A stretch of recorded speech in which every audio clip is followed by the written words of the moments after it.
So this is the last of the 3 chapters on adulthood, psychosocial development.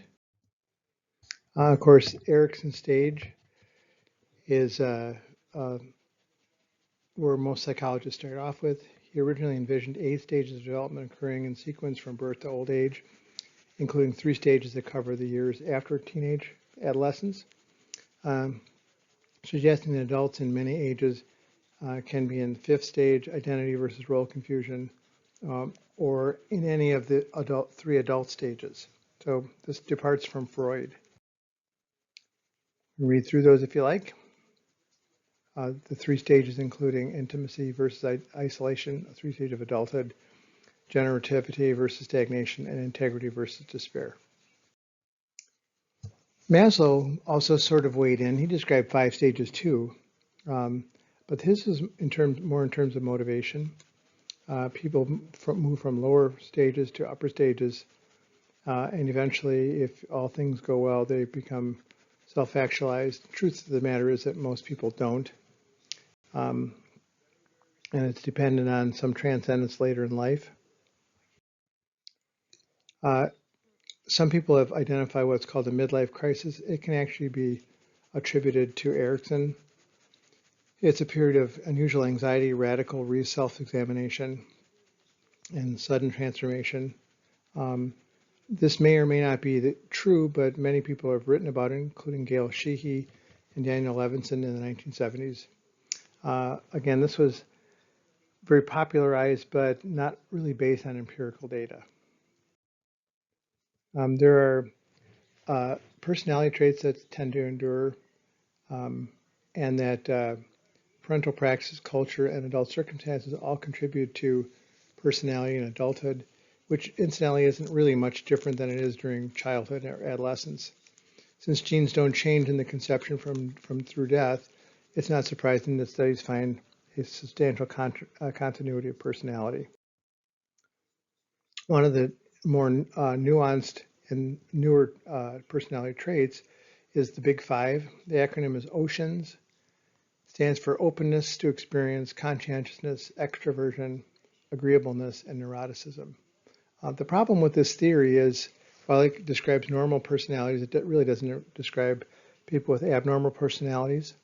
But it's a good workable trait and trait theory that is worth talking about.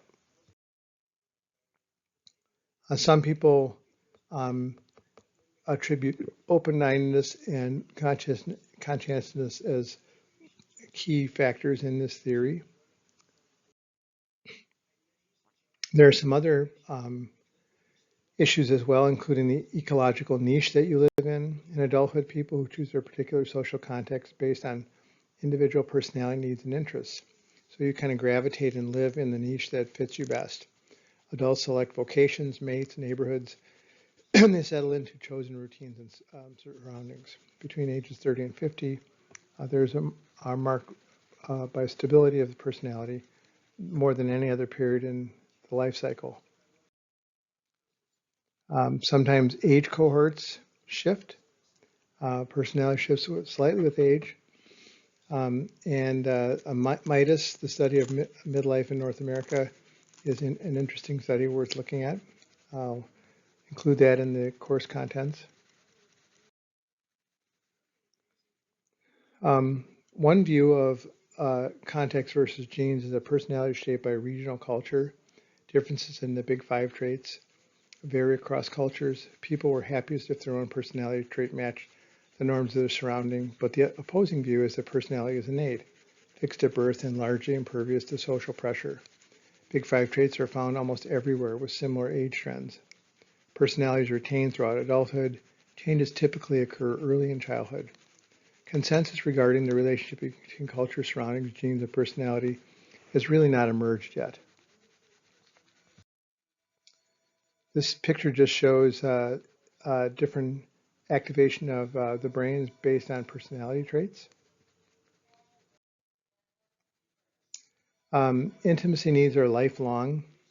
They meet the needs of social connections through their relationship with relatives, friends, coworkers, and romantics.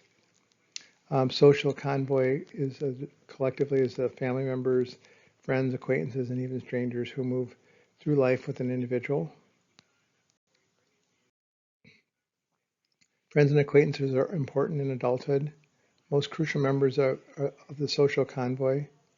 They often are able to provide practical help and useful advice when serious problems, death in family members, personal illness, loss of job, etc.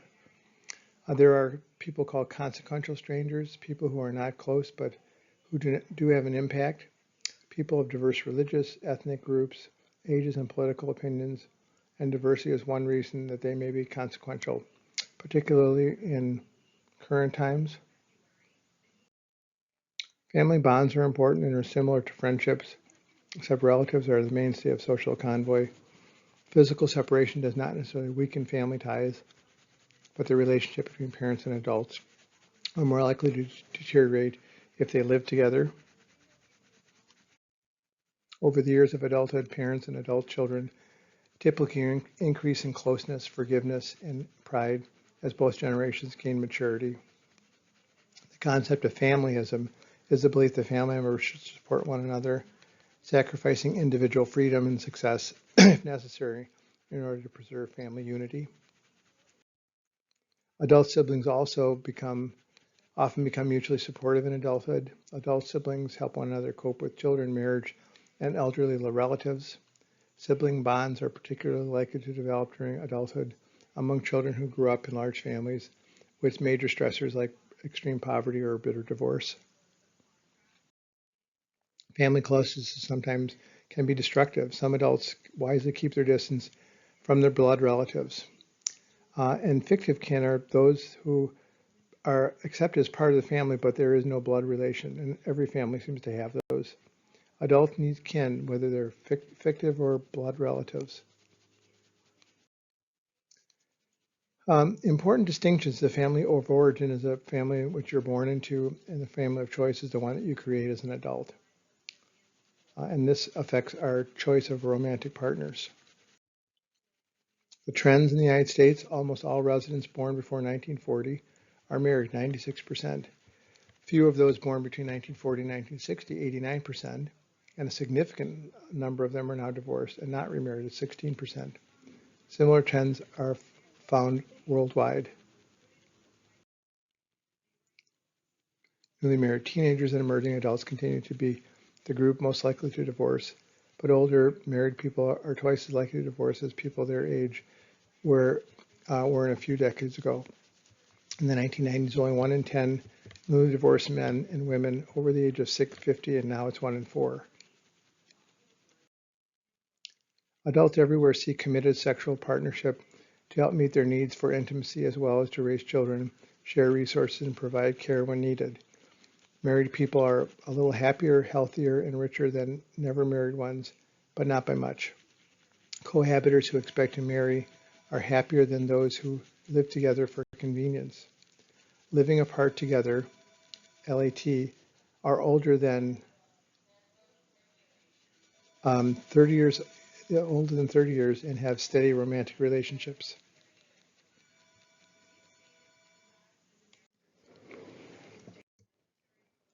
This just gives a breakdown of happiness over the years, how it's characterized: honeymoon period, happiness dips, happiness holds steady, happiness dips as children reach puberty, happiness rises when children leave home, hallelujah, and happiness is high and steady bearing serious health problems.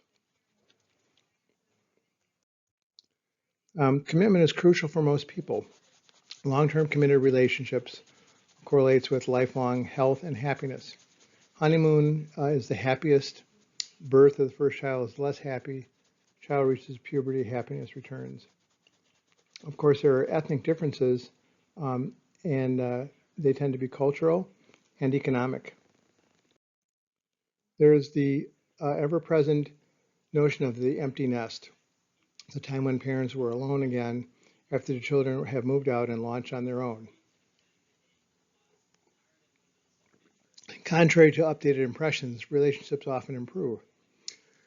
Most long-term married people stay together because they love and trust each other, not simply because they are stuck. Gay and lesbian couples have the same issues. It's a slightly different political and cultural um, context for same-sex couples are markedly different and then changing. Some nations and some states allow same-sex marriages, although now it's legal in the United States. Most nations in 30 states have explicitly outlawed same-sex marriage. But again, this is a little dated. It's with the passage of the and support of the Supreme Court law that allows for same-sex marriage. Divorce, of course, is never anticipated typically in a marriage. Generally, those in very distressed marriage are happier after divorce, while those who merely have distant marriages are less happy than they thought they would be. Divorce reduces income, severs relationships, weakens family ties, and puts, quite frankly, people under emotional stress and financial stress. The consequences of divorce last for decades. Income, family welfare, self-esteem are lower among formerly married and then among people in the same age who are still married or who have been single. Almost 1 out of 2 marriages end in divorce in the United States. According to Erickson, the stage of intimacy versus isolation becomes generative versus stagnation when adults seek to be productive in a caring way. Adults satisfying their needs to be generative in many ways, including creativity, caregiving, and employment. Some caregiving involves meeting another person's physical needs, feeding, cleaning, and so on. But much of it has to do with fulfilling another person's psychological needs. The chief form of generativity is establishing and guiding the next generation. Every parent is tested and transformed by the dynamic experience of raising children.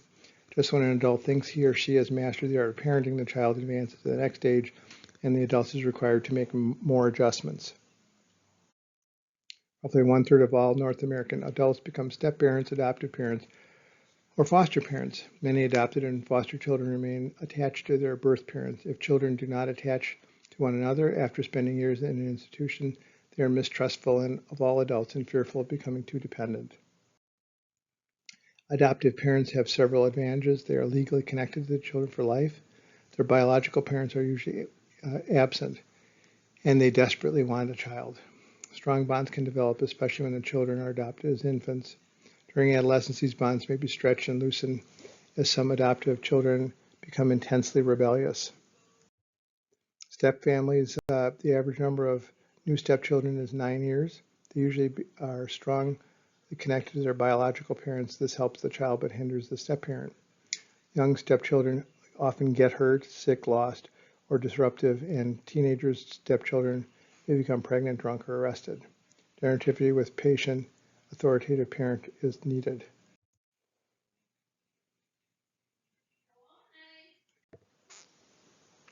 Caregiving is a lifelong process. It includes responding to the emotions of people who need a confidant, a cheerleader, a counselor, or a close friend. Parents and children care for one another, as do partners. Neighbors, friends, and distant relatives can also become caregivers. Kinkeepers are caregivers who take responsibility for maintaining communication, gathering families for holidays, conveying important family news, and fostering generativity in other family members. The sandwich generation refers to a generation of middle-aged people who are supposedly squeezed by the needs of their older members of their family. In reality, some people who feel persuaded by these obligations, but most are not burdened by them, either because they enjoy fulfilling them or because they choose to take on only some of them, or none of them.